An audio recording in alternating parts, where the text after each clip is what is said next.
Vamos a ver, estábamos hablando de nuestras becas, porque la conversación más profunda de Alberto Núñez Feijóo y yo es como sale un niño de un pueblo pequeño, gallego o turolense, no sé quién estaba más perdido, si Ospeares o Orihuela del Tremedal, y se gana la vida y estudia siempre con beca, y esto pues une.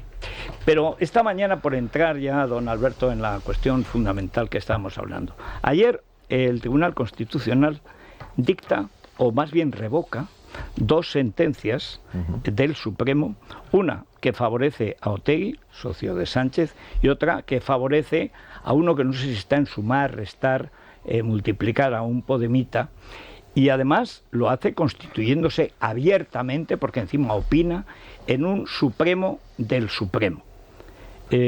Yo escribo ya en El Mundo que ya solo falta que puede llegar a que ilegalice al Supremo y a Marchena, y que aquí estamos en un conflicto de legitimidades que no tiene solución, porque es que el Constitucional se ha constituido en una especie de tribunal revolucionario que es capaz de revocar todo. ¿Qué piensa hacer el Partido Popular en esta situación, que hay que decir que no te deja mucho margen, digamos? ¿Qué ha pensado? Bueno, lo primero es constatar la perplejidad y, en segundo lugar, la no existencia de antecedentes de que el Tribunal Supremo esté siendo corregido desde contenidos jurisdiccionales a contenidos de tipificación de penas, graduación de las mismas, es decir, esté siendo suplantado por el Tribunal Constitucional. Entiendo yo que esto no solamente es grave, sino que el Tribunal Constitucional está probablemente, de forma consciente e intencionada, mandando un mensaje al Tribunal Supremo. Sí. Le está diciendo que se ha convertido en un tribunal de instancia, que al final el Tribunal Constitucional es el único que puede interpretar la Constitución y además revocar sentencias del Tribunal Supremo, ¿no?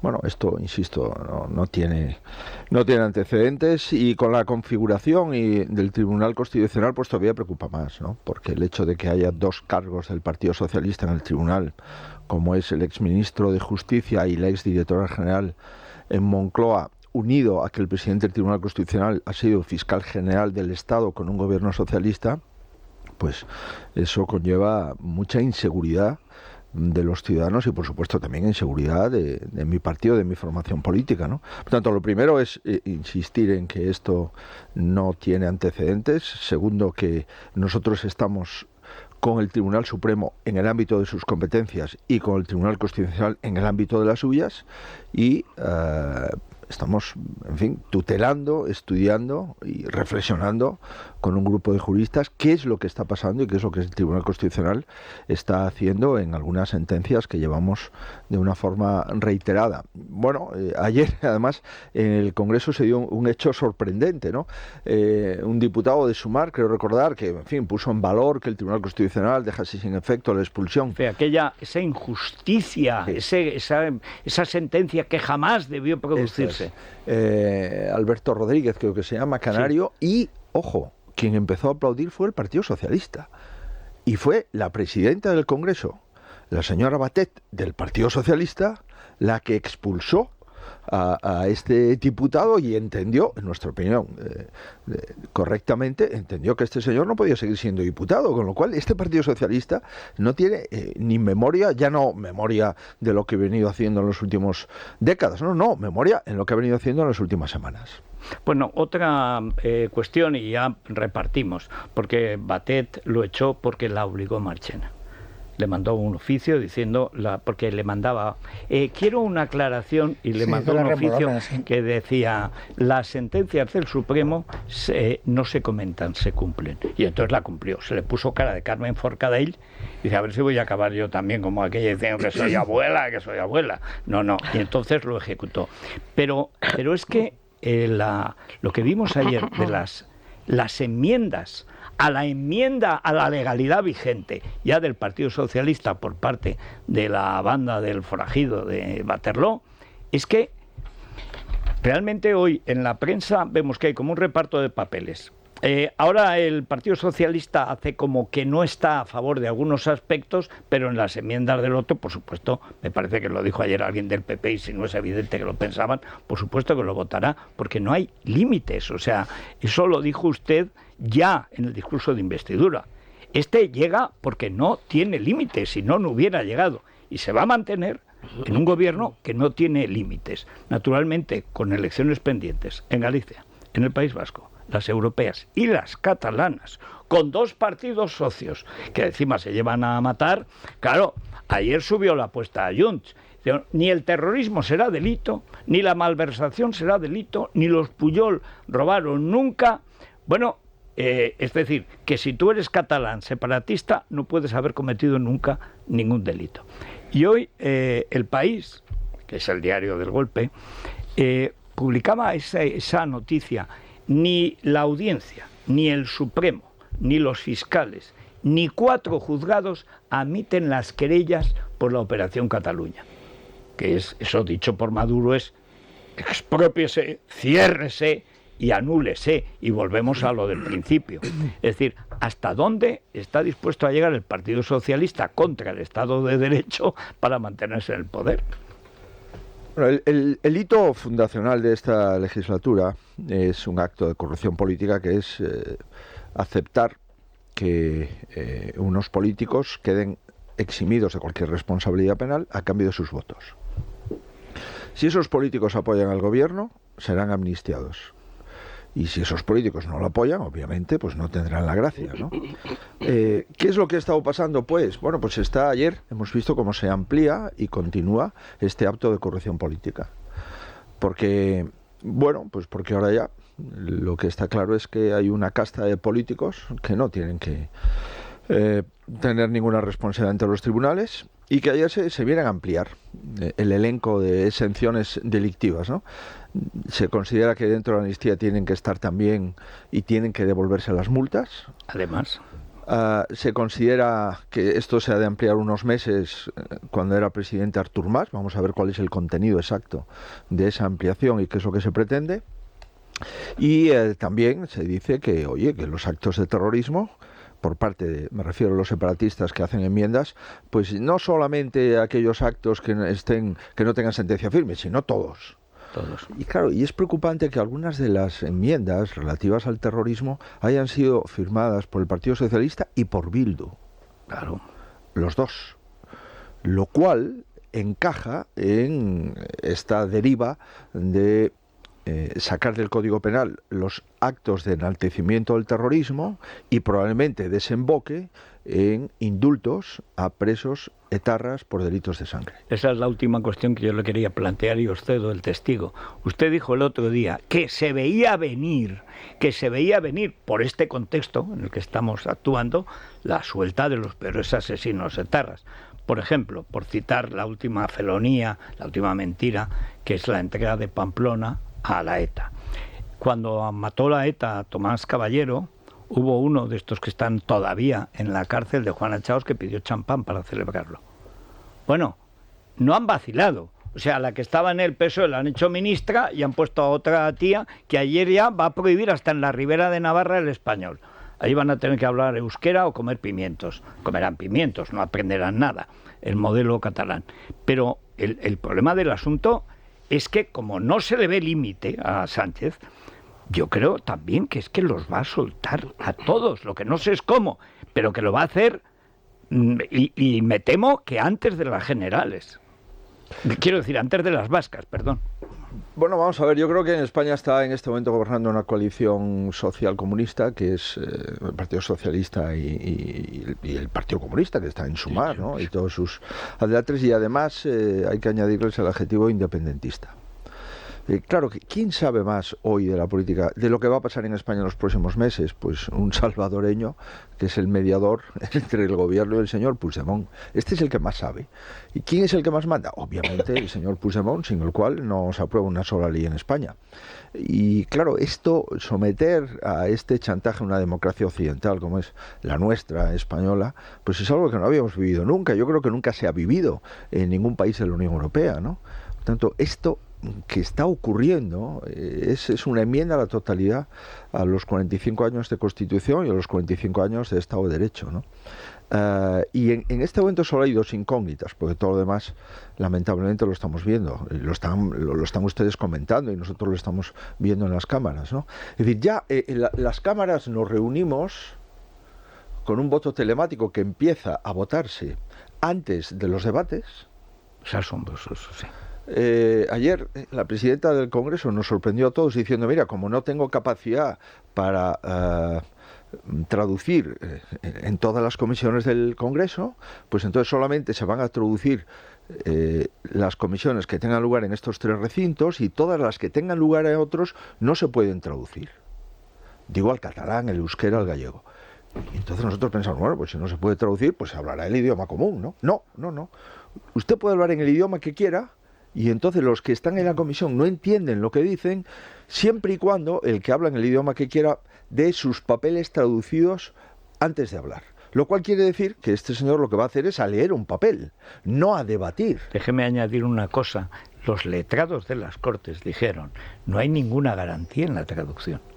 Es decir, Sí. ¿por qué? Yo no tengo ni idea de euskera, pero a mí me dice el Bildutarra o cualquiera, el Aitor, el del Trator, viene y me da una traducción. ¿Cómo sé yo que esa es verdad? Si los propios técnicos de las Cortes dicen que no hay ningún mecanismo de verificación de la traducción, no es que se vote lo que no se entiende, es que se puede estar votando una mentira.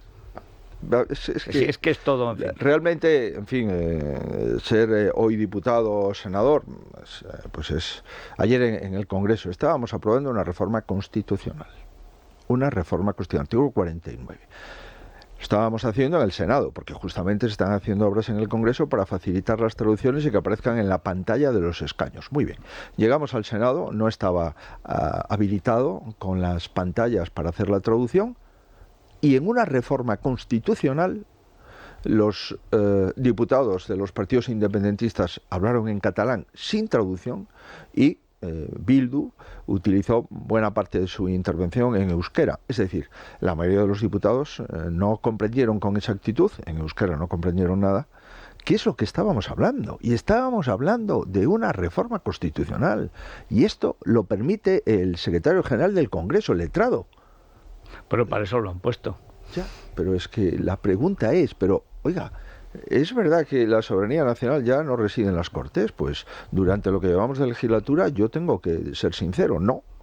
¿Por qué? Pues porque lo que digamos allí, primero, parece ser que hay que llevarlo escrito de casa y da igual lo que te digan, porque tú sigues con tu hoja de ruta, con tu, en fin, con tu guión que traías de casa, con independencia de interlocutar y poder debatir. Y segundo, se vota telemáticamente antes de empezar la sesión, con lo cual, antes de conocer el contenido de las discusiones, ya has votado, ¿no? En fin, yo vuelvo a reiterar, yo nunca he visto esto en ningún parlamento, vengo de un parlamento autonómico y desde luego en el Parlamento de Galicia esto es imposible. Bueno, en ningún parlamento. Oiga, se puede votar antes del debate. Aquí se vota al finalizar el debate. En Galicia hay 2 idiomas oficiales y puede hablar usted cualquiera de los 2. Lo que no puede hablar es otra lengua española, como puede ser el catalán o puede ser el euskera. No.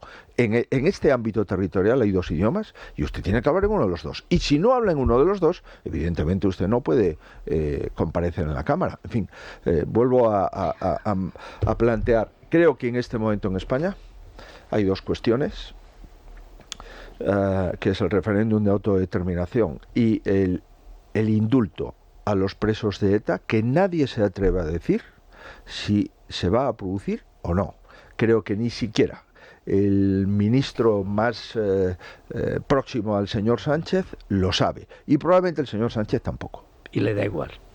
Bueno, ese es el objetivo sí. Es estar en el gobierno, ya lo hemos visto, ¿no? Imagínese usted tener que pasar por una ley de amnistía antes de prometer el cargo de presidente de gobierno y tener que estar humillado en cada una de las votaciones por los diputados de Junts que se reúnen fuera de la Cámara para que sus conclusiones sean posteriormente lo que se vota en la Cámara. Insisto, algún día estudiaremos esto como la anomalía democrática más importante que ha tenido España. Un paisano suyo, Valle Inclán, le llamó el esperpento. Sí. Esperpento. Sí. A ver, Luis, Maite. A ver, sí, hasta ahora el gran debate de estos últimos días, don Alberto, ha sido la inmigración, la transferencia integral o no, de todas esas las materias relativas a inmigración. Y el PSOE muy poco, pero los socios del gobierno sí que han querido criticar el resabio racista y xenófobo de algunas de las declaraciones de los dirigentes de Junts. Sin embargo, ustedes no. Por lo menos a mí no me consta que ustedes hayan querido entrar ahí. Me pregunto por qué. Si porque no quieren abrir flancos con Junts, porque es una batalla que no les interesa dar en ese terreno. ¿Hay alguna explicación? Yo he recordado, yo personalmente, además de lo que pueden decir mis compañeros, que el señor Sánchez dijo del señor Torra que era el Le Pen de la política española. Y he recordado intervenciones del Partido Socialista diciendo que Junts, antigua Convergencia Unió, era un partido xenófobo. Por lo tanto, yo sí lo he dicho. Y, bueno, tanto, es que lo es. Eso tanto, lo sabe hasta Sánchez, vamos. A lo mejor no se publica con mucha intensidad, pero puedo asegurar que se lo he recordado. Pero a nosotros lo que nos interesa, además de esta contradicción y de esta falsedad permanente y de este fariseísmo en el que se mueve el Partido Socialista, es no romper una política de migración que es una competencia exclusiva del Estado y que además traemos un pacto europeo sobre migración. Usted ha sido eurodiputado, que sabe muy bien que esto es uno de los asuntos que más preocupa a la Unión Europea, ¿no? Sobre todo ahora, que claro, ante las elecciones europeas va a ser el gran asunto electoral. Sin duda, eso es uno de los grandes asuntos. La energía es otro y la capacidad industrial de Europa es otra, ¿no? Pero mire, nosotros vamos a seguir defendiendo la Constitución de nuestro país. Somos la casa de la Constitución. Somos el partido que tiene una misión en esta legislatura, que es que no se desmorone el edificio constitucional, que tiene una misión que es mantener la igualdad de todos los ciudadanos ante la ley y que tiene otra que es mantener la integridad territorial del Estado, la integridad de la nación española. Estos son nuestros objetivos fundacionales en esta legislatura, por decirlo así. Y desde luego también acreditar cuál es el resultado electoral, porque se ha olvidado. Parece que lo que está ocurriendo en España es algo que había ocurrido durante tantos años. No, jamás ha ocurrido en España que gobierne un partido que ha perdido las elecciones. Y por eso ayer, pues los compañeros del Senado decidieron, y yo como presidente de los grupos parlamentarios lo comuniqué a todos ustedes, que dado que en el Congreso se ha convertido en la consecuencia de las negociaciones que tienen lugar en Waterloo con el mediador salvadoreño, esto es el Congreso de los Diputados, hombre, que esto no afecte al Senado, y que el Senado, que es una Cámara de Representación Territorial y una Cámara que conforma las Cortes Generales, haya un pleno más donde podamos hablar, discutir y respetar la Constitución, pedir informes que el Congreso omite porque no quiere conocer el contenido de los mismos, me refiero al Consejo General del Poder Judicial o al Consejo Fiscal o al Consejo de Estado. O al Consejo de Estado, y que el Congreso restituya la normalidad parlamentaria en la vida parlamentaria de nuestro país. ¿Eso supone que restarle legitimidad al Congreso como...?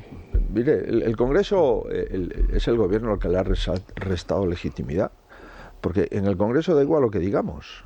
Si es que se reúnen fuera del Congreso durante la sesión plenaria. El Senado también. Usted me perdonará, don Alberto, pero tampoco es que sea mucho más vinculante lo que digan ustedes en el Senado. Pero las reuniones del Senado no son secretas como las del Congreso. Es que el Congreso pueda vetarlas y que el Congreso pueda dejar sin efecto una ley del Senado, pero los españoles se darán cuenta que lo que nosotros haríamos si estamos en el gobierno es lo que vamos a aprobar en el Senado. Y que el Congreso va a ir en contra de una Cámara probablemente de forma constante y continuada, y por tanto podemos reflejar cuál es la realidad que ha salido de las elecciones. Y lo que ha salido de las elecciones es que 2/3 de la población española tienen un presidente o presidenta del Partido Popular en su comunidad autónoma. 2/3. Eso en las elecciones de mayo. Y en las elecciones de julio lo que ha salido es que el Partido Popular las ha ganado, y prueba de ello es que es la fuerza mayoritaria en el Congreso y tiene mayoría absoluta en el Senado. Eso no puede omitirse. Y creo que esto es un hecho relevante en la historia democrática de nuestro país, que nunca había ocurrido. Nunca el presidente del gobierno, nunca un presidente del gobierno tuvo el Senado con la mayoría absoluta de otro partido político. Y eso tiene que tener reflejo en la vida parlamentaria. A ver, Maite. Hablábamos de una situación de esperpento y es que, bueno, le ha tocado bregar con el rival más inmanejable. Un presidente que hace de la mentira su forma de relacionarse con sus correligionarios y con sus rivales y con sus votantes, que antepone la ambición de poder a la estabilidad del Estado al punto de erosionar la democracia. Esto no es crítica, es una descripción estricta. ¿Cómo se puede enfrentar a alguien que no tiene límites éticos ni empatía, pero que además tiene todavía un respaldo, por lo menos un suelo de votantes que parece que tienen más miedo a la posibilidad de que la derecha gobierne? Bueno, en primer lugar, sabiendo y siendo consciente de que lo que usted dice es verdad. Por tanto, sabiendo cuál es tu adversario político. Es un adversario político que no tiene límites. Es un adversario político que desconoce cuáles son los principios básicos de un político. Primero, que respetar la palabra dada. Segundo, que no se puede mentir a los electores. Y tercero, que tu objetivo fundamental no es tu biografía política, sino tu país. Y yo he llegado a la conclusión que el proyecto político del gobierno no es España.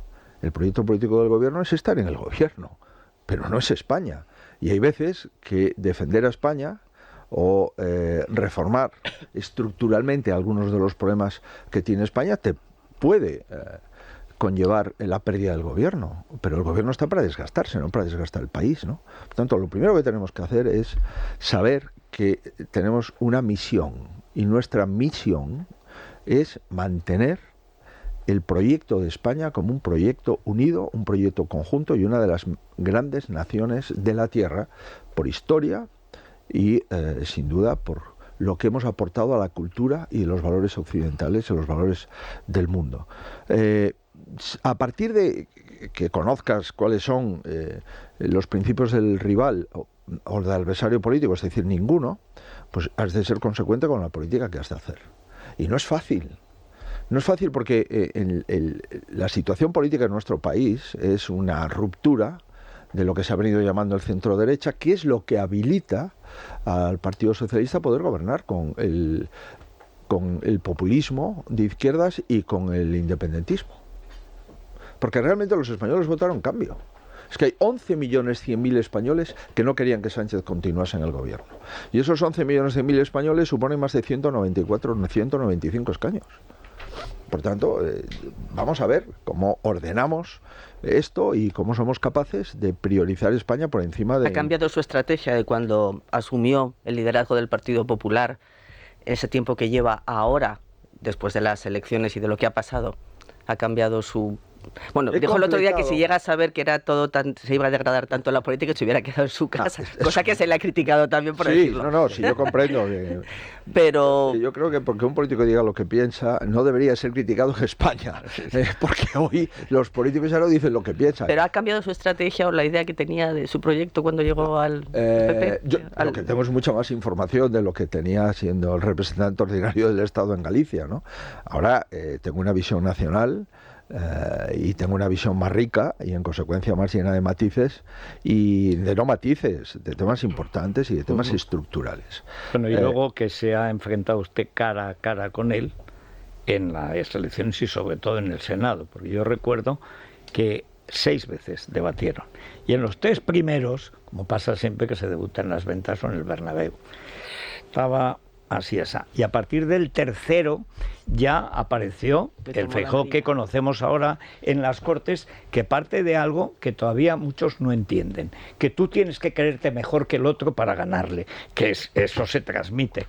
Pero es verdad que yo creo que eso fueron como 3 meses más o menos cuando empieza en el Senado. Ahora, ha ido tan lejos Sánchez en los últimos meses, y especialmente, pues que acabo de decir, es que ayer mismo, es que en la última semana, ha ido tan lejos que yo creo que usted tiene que verse también sobrepasado, porque por mucho que esperes, hombre, me pasa a mí, por eso me pongo ya lo de Sánchez sin saber qué va a hacer hoy. Yo sé que estoy en contra, pero no sé contra qué tengo de Sánchez que tengo que estar en contra. Sé que lo estaré, pero vete tú a saber qué hace él, o Bildu, o Esquerra, o Junts, o yo qué sé, bueno, o el bloque nacionalista gallego, que seguro, Silvia, que hay muchas preguntas de Galicia para Feijóo. Sí, pues precisamente por ahí vamos a empezar, señor Feijóo, porque recibimos muchas preguntas de autonomías en las que ustedes están gobernando en estos momentos. Desde Galicia, precisamente, nos mandan mucha preocupación, fundamentalmente, más que preguntas, por el hecho de que Vox haya decidido presentarse también a estas elecciones y los efectos que puede tener sobre la candidatura del señor Rueda. Exigen además a sus compañeros de Aragón o de Extremadura la misma contundencia que está demostrando en las últimas horas en Mazón para auditar los gobiernos socialistas de esas regiones, los anteriores ejecutivos, y se puede imaginar, se habla mucho del pacto al que han llegado con el Partido Socialista para reformar la Constitución. Les escuchamos tras la pausa. Es la mañana. Es radio. Bueno, vamos con las preguntas a Alberto Núñez Feijóo. Primero también una reflexión que nos manda desde Málaga. Es una madre que tiene 2 hijos discapacitados tras la reforma de la Constitución, que es importante recordar también muchas críticas que están recibiendo, pero Vox finalmente se abstuvo, a pesar de decir que está en contra de esta reforma. También desde Andalucía le piden consejo directamente. Nuestra amiga María Luisa pone el futuro de su familia en sus manos, señor Feijóo, pero vamos a empezar, si le parece, a 117 kilómetros de su casa de Ospeares, en Oporriño. Señor Feijóo, ¿tiene usted pensado hablar con Abascal, hacerle alguna oferta para que no pase en Galicia lo que pasó el 23J? Porque era lo que nos faltaba, perder Galicia y que Galicia pierda. Y está claro que de las encuestas no nos podemos fiar. En la Comunidad de Valencia, el señor Manzón acaba de anunciar una auditoría y va contando poco a poco qué es lo que se ha encontrado. Y yo me pregunto, ¿Extremadura, Cantabria, Aragón? No me puedo creer que estuvieran limpias como una patena. ¿Por qué tanto complejo? Estamos en Baleares y parece que les tiembla el pulso para tomar alguna iniciativa contraria a lo que el otro consistorio o gobierno dejó. Señor Núñez Feijóo, ¿por qué el Partido Popular, es decir, usted, impidió que Vox tuviese representantes en la mesa y en las comisiones del Congreso? ¿Apoyaría el Partido Popular, es decir, usted, señor Núñez Feijóo, la más que posible ilegalización de Vox por parte del dictador marxista Pedro Sánchez? Soy una madre con 2 niños con una minusvalía y si le soy sincera, para mí no es nada relevante si lo llaman disminuidos o discapacitados, pero sí sabe lo que a mí me preocupa, el contrato de fijo discontinuo que tiene mi marido. Eso sí que me preocupa. Yo tengo la oportunidad, de hacer las maletas, venderlo todo antes que haya más ruina. He trabajado toda mi vida, pero me da miedo alquilar la otra casita que tengo. Usted ya sabe, todas estas cosas. Entonces, ¿qué hago? ¿Me espero? ¿Me garantiza usted que si me espero voy a poder salir adelante? Sea sincero, dígamelo, porque si no tengo la oportunidad de irme del país. Si en un futuro fuera presidente, haría lo que Milei en Argentina, en 24 horas, derogar 300 y pico decretos, leyes y demás historias. Bueno, hay que decir que eso está en trámite, que contra todo pronóstico. Y gracias al trabajo de nuestra amiga de toda la vida, Victoria Villarruel, está muy cerca. Ayer, anoche, pues yo sigo lo de Argentina con pasión, lo de España con desesperación, pero lo de Argentina con pasión. Ayer ya anunció Esper, que es el presidente de la Comisión de Presupuestos, donde se está haciendo la gran reforma económica, que creen que tienen los votos. Basta con que una de las 2 cámaras apruebe el decreto ómnibus y el macrodecreto de 1000 leyes que cambian por completo la estructura del Estado argentino y están a punto de conseguirlo. Ayer, hoy es una noticia que publica Libertad Digital, se han doblado en este mes el número de pisos en alquiler en Buenos Aires. Es decir, como ha pasado en España, cuando tú garantizas la propiedad o crees que alguien te va a defender, sale.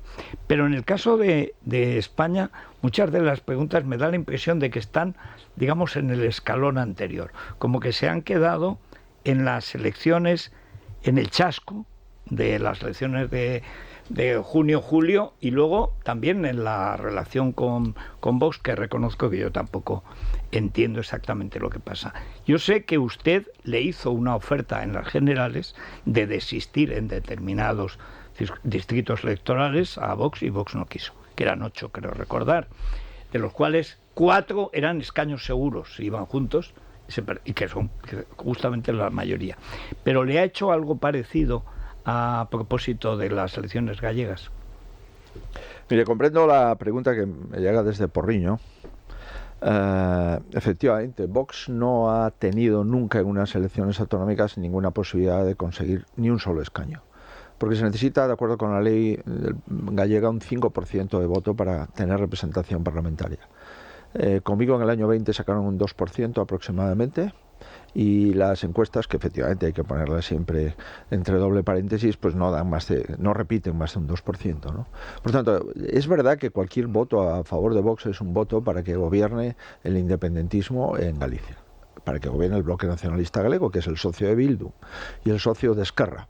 Y yo lo lamento, y creo que la gente y los dirigentes de Vox, en fin, cada uno tiene su propia responsabilidad. Creo que es un error la presentación de Vox en Galicia. Si tú realmente lo que pretendes es finalizar con el sanchismo y con el independentismo, no tiene sentido, en mi opinión, presentarte en una circunscripción donde sabes que tus votos pueden facilitar el mantenimiento de ese planteamiento político. Es verdad, yo en las elecciones generales yo le planteé a Santi Abascal, si con 52 escaños que sacaste en las anteriores no has tenido representación en 7 provincias, todo parece indicar que no vas a repetir esos 52 escaños, sino que estarás en el entorno de los 30-35, es evidente que no vas a sacar tampoco representación parlamentaria. Y bueno, no tuve éxito en mi planteamiento, se presenta Vox en esas circunscripciones y se da pues lo que habíamos previsto, que el Partido Popular no consigue 7 escaños que hubiesen sido pues los de la mayoría absoluta. Estoy hablando de La Rioja, estoy hablando de Asturias, estoy hablando de Burgos, de Pontevedra, de Girona, de Lleida. Bueno, cada uno tiene su propia responsabilidad y yo creo que ha sido un error, y ha sido un error histórico. Ahora, es verdad que el planteamiento de Vox es que nosotros no somos un partido nacional y nos vamos a presentar en todas las circunscripciones, porque cualquier persona que quiera votar a Vox, que tenga la posibilidad de hacerlo.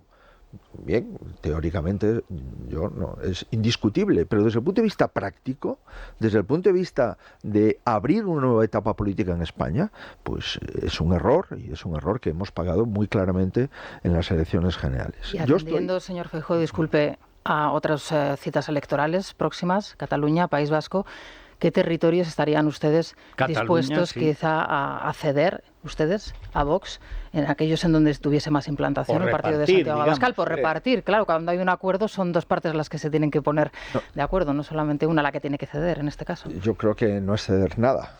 Yo no le voy a pedir a Vox que me dé un diputado. No, pero renunciar a presentarse. Lo que le puedo pedir a Vox es es que no me quite un diputado.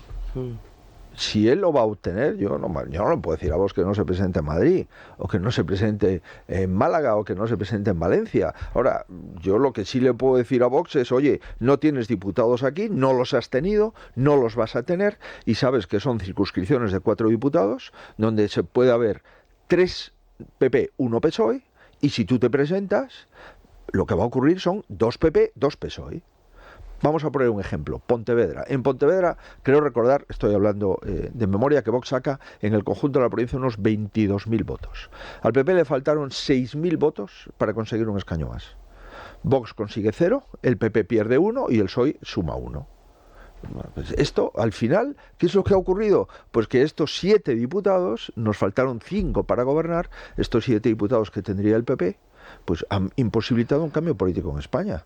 Si Vox me dice en una circunscripción que el PP va a sacar 0 y que ellos tienen la posibilidad numérica y además concreta, con números, de que van a sacar su diputado, oiga, a mí me correspondería ser coherente con mi propio planteamiento. Lo que no conozco es ninguna sola provincia donde el PP le pueda sacar un diputado a Vox si no se presenta. Por tanto, creo que ese tipo de cuestiones son cuestiones que merece la pena que los ciudadanos lo conozcan. Pero ¿Vox tiene sentido que se presente en Galicia? En mi opinión, no. ¿Puede perjudicar una mayoría absoluta del PP en Galicia? En mi opinión, sí. Si eso ocurriese en la práctica y perdiésemos la mayoría absoluta por un escaño y contásemos los votos de Vox, y con los votos de Vox no solamente no perderíamos la mayoría, sino que podríamos tener 2 escaños más, un resto en Lugo, un resto en Orense, un resto en Pontevedra, puede conllevar la bajada de 3 escaños y, por tanto, poner al PP en una situación ¿No le pueden delicada. ustedes ofrecer un diputado a alguien en las listas? Porque, claro, por eso decía Rosana, negociar, acordar es entre 2. Es decir, es verdad que ellos no tienen la potencia, bueno, por supuesto en Galicia, pero estoy pensando en Cataluña. que es el sitio donde perdieron 4 posibles de una candidatura conjunta. Es evidente que eso se va a producir de nuevo, y ahí, aunque ha mejorado el PP mucho en la última, pero Vox está fuerte, ahí no es Galicia. Cataluña, Vox sí que tiene una base. Bueno, se puede llegar a candidaturas conjuntas mediante desistimiento. Entonces, o si son los del PP, pues el segundo de cada lista, o los cargos, etcétera, en la Diputación, pues son para Vox, es decir, se pacta. El problema es que no ha habido ni conversación ni pacto, ¿no? Mire, yo no entiendo muy bien algunas cosas que están haciendo los señores de Vox. Bueno, a mí han dicho que han roto las relaciones con el Partido Popular. Hace 40 días me he enterado a través de los medios de comunicación. Bueno, yo desde luego voy a seguir trabajando. Y creo que el primer problema que tiene España es Pedro Sánchez y sus asociados. Y yo no voy a perder ni un minuto en esto, ¿no? Ayer resulta que estamos reformando la Constitución en nuestro país. Yo lo llevo en mi programa electoral. Se vota el programa electoral del Partido Popular, tiene 8 millones de votos. Nos comprometimos a hacerlo. Y lo lógico es que un partido que lleva en un programa electoral una cosa tan importante como es una reforma puntual de la Constitución sea coherente. Bueno, pues ayer los diputados y la diputada de Vox que han intervenido me criticaron a mí, no al gobierno, ni a los socios. Es curioso que Vox tenga como objetivo fundamental en su discurso, en la reforma del artículo 49 de la Constitución, es criticar a Feijóo. Pero honradamente esta es la prioridad de este partido político. Y después de una crítica feroz en contra de la reforma de la Constitución, lo más sorprendente es que se abstienen. No votan en contra, sino que se abstienen. Y parece que el culpable de todo esto es un tal señor Feijóo, que es el líder del Partido Popular, y estamos gobernando en algunos sitios juntos, ¿no? Pero en fin, yo no voy a perder un minuto en esto. Sé distinguir lo que es prioritario de lo que no lo es, y para mí la prioridad en mi país es defender mi país, no enfrentarme con Vox ni enfrentarme con otros partidos en los que coincidimos en temas mollares, como es la defensa de la Constitución, la unidad de la nación española y la igualdad de los derechos de los ciudadanos en nuestro país. Ahora bien, si el Vox considera que enfrentarse con el PP le da votos, pues hombre, yo la verdad también es se ha que desmarcado no hay un político más contento con esta situación que el señor Sánchez. Se ha desmarcado también de la manifestación que han convocado ustedes también. Claro, yo sí, si creen que no hay un motivo para manifestarse el 28 de enero, después de todo lo que estamos viendo, parece ser que probablemente el 30 de enero el Congreso apruebe la ley de amnistía. Entonces, llamar a los españoles para que tranquilamente en la calle, pacífica y cívicamente se manifiesten en contra de este atropello, y Vox dice que no está de acuerdo con esto. Bueno, yo lo comprendo. Es una propuesta que hace el Partido Popular. Pero es que somos el partido más grande del país. Somos el partido que ha tenido más votos en España y por tanto tenemos una enorme responsabilidad. Mire, el Partido Popular convocó una concentración el día 12 de noviembre a las 12 de la mañana en todas las capitales de España. Salieron 2 millones de personas. Hemos hecho concentraciones en el mes de noviembre y en el mes de diciembre en nuestro país. ¿Por qué Vox le molesta? Bueno, pero en esa sí estuvo Vox, en alguna de ellas sí estuvo Vox. Y se lo agradecemos, pero yo no puedo renunciar a mi responsabilidad como presidente del partido y líder de la oposición, y no lo voy a hacer. ¿Qué significa para usted, qué representa, no por el contenido de esa reunión o lo que se pueda conocer después de ella, el hecho de que hoy en una sala en el Congreso de los Diputados se reúna el número 3 del Partido Socialista, el señor Santos Cerdán, con Jordi Turull, que pasa por ser una de las personas que intentó dar ese golpe en el 17, que dio ese golpe en el 17 y que fue indultado, el número 2 de Junts per Catalunya? Simbólicamente, ¿qué representa? Que hoy el Congreso, ¿no?, una sala en el Congreso, se ceda o se utilice para este encuentro. Pues mire, si soy sincero, yo prefiero que se reúnan allí a que se reúnan en Waterloo, con el mediador salvadoreño. Entonces, dentro de lo malo o lo peor, pues mire, pues prefiero que se reúnan allí, ¿no? El señor Cerdán, pues fíjese usted, ¿no? El señor Cerdán se pacta cosas que los ministros ignoran, toma acuerdos que después no se sabe en qué consisten, y en fin, es un juego de taures en cuál es el que más miente y el que mejor engaña, ¿no?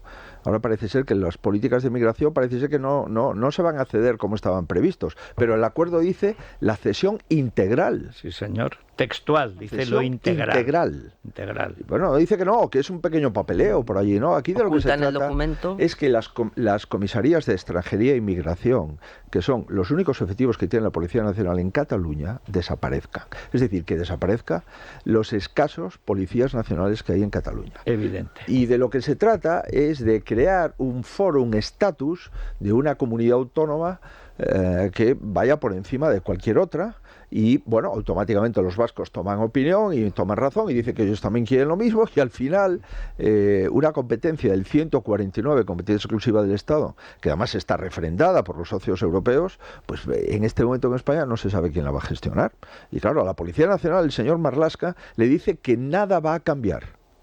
Y el señor Cerdán se reúne en una sala con el señor Turull, deja en ridículo al señor Marlaska, deja en ridículo también al ministro de Políticas Sociales, porque la inmigración y las políticas sociales tienen una relación directa, y supongo yo que está negociando en nombre del presidente del gobierno, con lo cual el señor Cerdán deja en ridículo a todo el Consejo de Ministros, y no es poco poblado, con 22 ministros es dejar en ridículo a mucha gente. Don Alberto, una última cuestión. Sí, es que me cuentan mis espías paraguayos que está al caer la decisión de la Unión Europea, de la Comisión, de aceptar la invitación que usted le hizo para que de alguna manera arbitrara las conversaciones con el PSOE para la renovación del Consejo. Me gustaría saber si mis espías paraguayos están en lo cierto y si usted espera que la Comisión acepte ese ofrecimiento. Pues yo no sé si sus espías paraguayos están en lo cierto o no, pero a mí me suena bien eso. Es lo que le puedo decir, desde un planteamiento de prudencia. Pero que no tienes que despedir a los espías paraguayos. No, yo les mantendría, solo le puedo decir eso, yo les mantendría. No sé quiénes son, pero si pueden trabajar para nosotros también sería bueno, siempre que tengan un emolumento asequible, ¿no? Pero bueno, hay cosas que se han dicho para los oyentes, y a mí me parece un par de cosas, si me permite, sí, Federico, que son importantes, ¿no? Yo creo que lo que ha hecho el señor Mazón es muy correcto. La deuda que tiene Valencia da vértigo. Es la comunidad autónoma más endeudada de España, más que Cataluña. También es verdad que Valencia está infrafinanciada, tiene una financiación por debajo de la media, pero el dispendio que parece ser que ha habido en esa comunidad autónoma, los valencianos y el conjunto de los españoles lo tenemos que saber. Yo me he reunido hace poco tiempo con todos los consejeros de Sanidad del Partido Popular, 14, y el valenciano me ha dicho, oiga, nos hemos encontrado con miles, no centenares, miles de facturas sin pagar en los hospitales, y todavía los gerentes y las direcciones de gestión de los hospitales están recabando albaranes de facturas que no están contabilizadas. Bueno, el resumen de todo esto, me imagino, junto con otros departamentos, y yo estoy convencido que mis colegas de Aragón y de Extremadura y el resto, pues tienen que poner verde sobre negro las cosas que se han encontrado, como no puede ser de otra forma. Yo creo que el término disminuido en la Constitución es incorrecto. Y el espíritu de lo que ayer hemos votado es que es muy importante, porque es la confirmación de la Constitución española. No, señor. Perdone, don Alberto, mucho te quiero, perrico, pero pan poquito. Vamos a ver. Ustedes lo que han aceptado, disminuidos, discapacitados, significan exactamente lo mismo. Exactamente lo mismo. Pero además, ustedes han aceptado meter la ideología de género discriminando discapacitados y discapacitadas, diciendo en la letra pequeña que las mujeres y los niños tendrán un tratamiento especial. ¿Cómo que especial? Eso es lo más discutible, eso no tanto que se cambie el término. Lo otro es ridículo, cambiar un término que significa lo mismo, pero se han prohibido la palabra enanos. Y encima no les dejan. Bien, pero era una solicitud de las... Son tontadas de la ideología. Pero lo que han metido de discapacitados y discapacitadas, eso sí tiene. Hombre, al lado de lo de Pumpido, esto es una broma. Pero que conste, yo escribí el domingo pasado y lo mantengo. Eso ha sido una tontada, una foto navideña sin ninguna necesidad. Porque además, empezar a tocar la Constitución, aunque sea un asunto que parezca menor... Pero bueno, en fin, el problema gordo no es ese. Y no pasa nada. No, Él tiene su planteamiento, yo tengo el mío.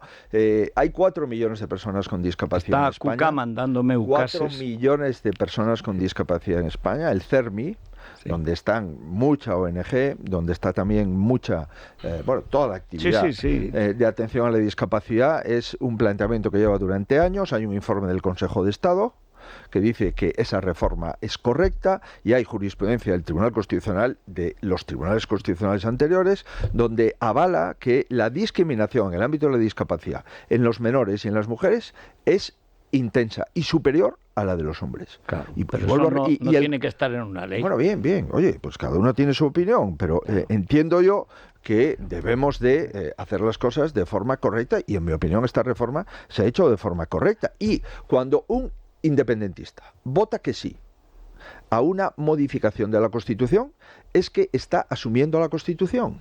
Y, por lo tanto, para mí eso tiene valor. Pero dicho esto, yo no vengo a discutir ese asunto en el que Federico y yo no nos vamos a poner de acuerdo, claro. y por eso cada uno tiene sus posiciones. Pero me parece que no es un tema menor. Y, por supuesto, sobre la vivienda. Tenemos planteado una ley antiocupación y la vamos a aprobar en el Senado, porque en el Congreso no es posible. Que la vete el Congreso. Vamos, por supuesto, a legislar en beneficio de un derecho constitucional que es el derecho a la propiedad. Y hay 44 ocupaciones diarias en España, al menos en la última estadística. Pues casi el 50% de las mismas, área metropolitana de Barcelona. Y el otro, el barrio de Delicias de Zaragoza, que se ha convertido en un infierno de ocupas. Pues creo que era una cuestión que me habían planteado de Sí. Bueno, algo le tenemos que dar a las rebajas. Estamos en plenas rebajas, eso hay que aprovechar. Por ejemplo, Inglés. Yo creo que podríamos renovar alguna cosita del hogar, que está muy bien. 50% de descuento en baterías de cocina por piezas sueltas y en un set máster de Brad. También hay un 50% de descuento en una selección de toallas, juegos de toallas de 5 piezas, albornoces, en muebles de salón comedor hasta un 40%. Y además en el Corte Inglés te lo llevan a casa en menos de 2 horas con la tarifa plana, solo hay que descargarse la aplicación. Hasta el 29 de febrero las rebajas del Corte Inglés. Bueno, pues don Alberto, muchísimas gracias por haber estado con nosotros, haber sido tan claro y no diga eso de que si lo llega a saber no se dedica a la política. Más que nunca hay que dedicarse a la política, hay que acabar con estos malandrines y follones. Lo que he dicho y mantengo, después de 30 años dedicado a los intereses generales, es que si cuando empecé hace 30 años la política fuese lo que hace Sánchez y sus socios, no se hubiera pues es evidente que ahora bien, como usted acaba de decir, si ahora tengo más razones para dedicarme a la política, es justamente en este momento. Sin ninguna duda. Y en consecuencia yo espero que se haya interpretado correctamente, pero en fin... Nunca está de más insistir. No tengo más interés que servir a mi país. Y en un momento en el que veo que el gobierno, su objetivo fundamental, voy a salir unos datos sorprendentes. España es el país de la Unión Europea con menor tasa de ejecución de fondos estructurales, según la Comisión Europea. Sí. Y somos la nación de la OCDE con peores datos de productividad desde que Sánchez gobierna. Esto es lo de lo que no se habla. Claro. Lo que no hemos podido hablar en esta entrevista, porque de lo que estamos hablando es de las cuitas de los políticos, de cómo entre unos se perdonan sus delitos para que otros puedan gobernar. Y claro, mientras tanto, pues el deterioro de nuestra economía y de la capacidad adquisitiva de nuestras familias y de la falta de productividad del mercado laboral y de la falta de competitividad de nuestras empresas, pues sigue este nivel de decadencia en la situación económica del país. Bueno, aquí no funciona ya más que el Real Madrid, las cosas como son. Eso es muy común en Argentina, ¿no? Que solo se hablaba de fútbol. Bueno, pero es que en España la única institución mundial, la más importante, el Prado, es la que tiene más prestigio, pero popular. O sea, nadie, en ningún español, ni siquiera el Papa argentino, tiene el poder de Florentino Pérez, el prestigio universal. Es más, como lo tuviera usted de economía, yo lo conocí a Florentino cuando llevaba la parte económica de la Operación Roca, que por cierto acabó con 9.000 millones de pesetas de ruina que tuvo que perdonar la banca, Pujol mediante. Y desde entonces no ha dejado ni de ganar dinero ni el Madrid de ganar títulos, o sea que le conviene asociarse a esa empresa, hasta en Arabia. Bueno, en todo caso, muchas gracias, don Alberto. Antes hemos hablado con la alcaldesa de Alcalá de Henares y la verdad es que a mí me sorprende la cantidad de gente nueva, casi todas mujeres hay que decir, que está saliendo del PP con un nivel que es muy de agradecer. Esta gente que tendrá 30 años, por la voz tendrá 30 años. Y muchas de ellas en la política municipal. En la política, que empieza en la política municipal, porque claro, es que Alcalá tiene 200.000 habitantes, que es la población de Soria y Teruel juntas. O sea, claro, ¿y cómo se baten el cobre? ¿Cómo plantan cara y tal? La verdad es que eso es de las cosas que te da esperanza también. Necesitamos políticos decentes, claro. Muchas gracias, don Alberto. Una pausa, vamos a ver si ha hecho alguna fechoría en los últimos minutos. Algo habrá hecho, no sé, pero algo habrá hecho. Y luego la crónica rosa, que está incandescente, pero incandescente. Es la mañana de Federico, con Federico Jiménez Los Santos.